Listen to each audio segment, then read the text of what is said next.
January 2017, Secret Space Program whistleblower Corey Goode says he was taken to Antarctica to witness the first scientific excavations of ruins of an ancient frozen civilization, buried under 3 kilometers of ice. While the discovery of the ruins dates back to the first Nazi German expedition in 1939 according to Goode, it is only since 2002 that excavations have been permitted by archaeologists and other scientists.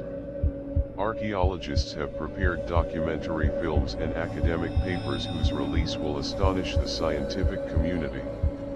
In an update dated December 11, 2016, Goode describes how he had previously been informed of Antarctic excavations from multiple sources, and then the excavations were also revealed to him by a senior officer, who is inside a secret space program directed by the United States Air Force that he nicknamed Sigmund. Sigmund led a covert mission involving multiple abductions and interrogations of Goode, who was being tested for the fidelity of his information. Corey Goode, after being satisfied with the accuracy of Goode's information and sources, Sigmund unexpectedly shared some of his knowledge of the Antarctic excavations. It was a civilization headed by the Pre-Adamites from 3 to 3.5 meters high with elongated skulls. 3 oval-shaped motherships of approximately 50 kilometers in diameter were discovered in the vicinity, revealing that the Pre-Adamites were of extraterrestrial origin and had reached Earth about 55,000 years ago. One of the 3 ships has been excavated and has been found to have many smaller spacecrafts inside. The Pre-Adamite civilization, at least that part of it based on Antarctica, had been frozen in a cataclysm that had occurred about 12,000 years ago. Goode has also been informed by her contacts that the most advanced technologies and the remains of the Pre-Adamites themselves have been removed from an archaeological site to be made public. Teams of archaeologists have been working with what remains, and were told to keep what they had seen in secret. In addition, ancient artifacts selected from other locations will be brought from vast warehouses and pre-selected at the archaeological site for public release.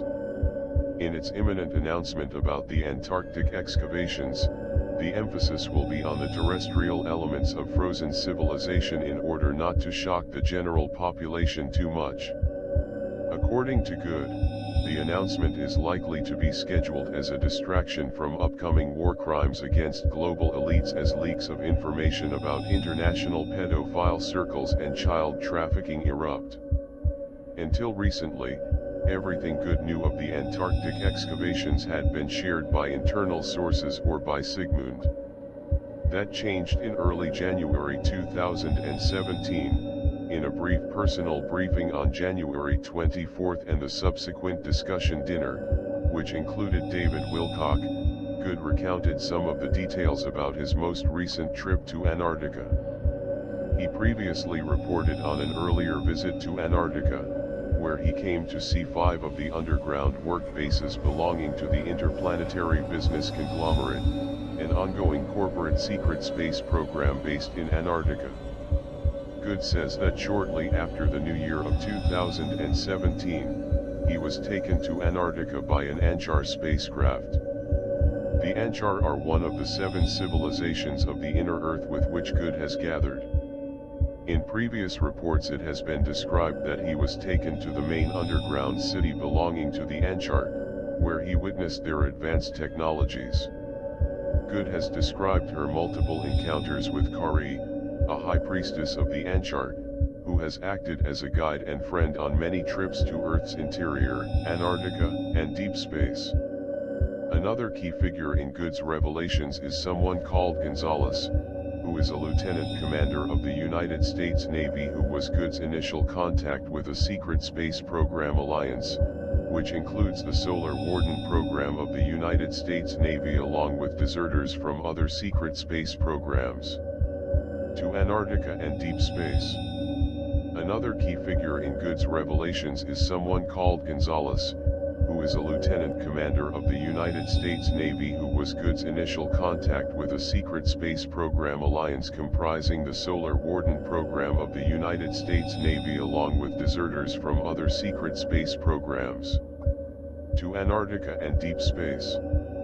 Another key figure in Good's revelations is someone called Gonzalez, who is a lieutenant commander of the United States Navy, who was Good's initial contact with a secret space program alliance, comprising the Solar Warden program of the United States Navy along with deserters from other secret space programs.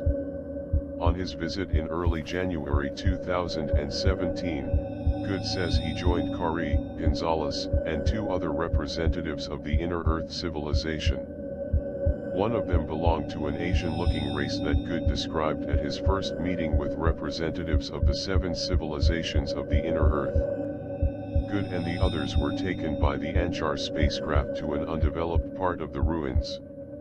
This was an area that nearby scientific teams have not yet reached, so it was still pristine, and showed the full extent of a civilization that had been frozen. Good described seeing twisted and contorted bodies in several frozen states. The catastrophe had been clearly unforeseen. He said the pre-Adamites were very thin. He claimed that it was evident by examining their bodies that had evolved on a planet with a much lower gravitational environment.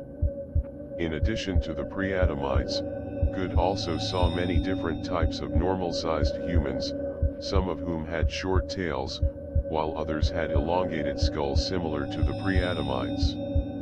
The conclusion Good made was that the pre-Adamites were conducting biological experiments on the planet's indigenous humans. Gonzalez had an instrument to take biological samples that he sank into several of the frozen bodies. He also had a camera and took many pictures. Biological material and photos would be given for study by scientists from the Secret Space Program Alliance. In addition, there were rolls of a metal alloy that were engraved with some type of writing on them. The Anchar and other representatives of the Inner Earth were collecting as many of these scrolls as possible. In previous reports, Good has described the Anchar library as quite extensive and having many ancient artifacts from various civilizations. The Anchar was adding the historical records of this frozen civilization to his library. In addition, Good said his group was not attested by scientists and archaeologists working on excavations elsewhere in the Antarctic ruins. The Anchar ship had traveled through the ice to reach the ruins. Good remembered how the ship could easily move through the walls using its advanced technologies. The significance of Good's January trip to Antarctica is that it was confirmation of what had previously been reported by various sources and the United States Air Force officer Sigmund. The Antarctic excavations were quite real and Good was now the first primary witness to it. More details on Good's trip to Antarctica and the pre-Adamites are expected to be made public by David Wilcock in his next article, Endgame 3. Good's visit and confirmation of the discovery of Antarctica is highly significant. It is alarming the confirmation of Charles Hapgood's theory that pole changes have been a regular occurrence in Earth's history. The instantaneous freezing of the pre-Adamite civilization was not the only case of this kind of catastrophe that had affected an ancient civilization. The visit of many dignitaries to Antarctica in 2016, including the then Secretary of State and Kerry, Buzz Aldrin, Patriarch Kirill and many others in previous years, is circumstantial evidence that an important discovery has been made in Antarctica. Thanks to Corey Good, we now have first-hand evidence of the full extent of the Antarctic discovery and ongoing scientific excavations since 2002 that are expected to announce some elements of the discovery very soon.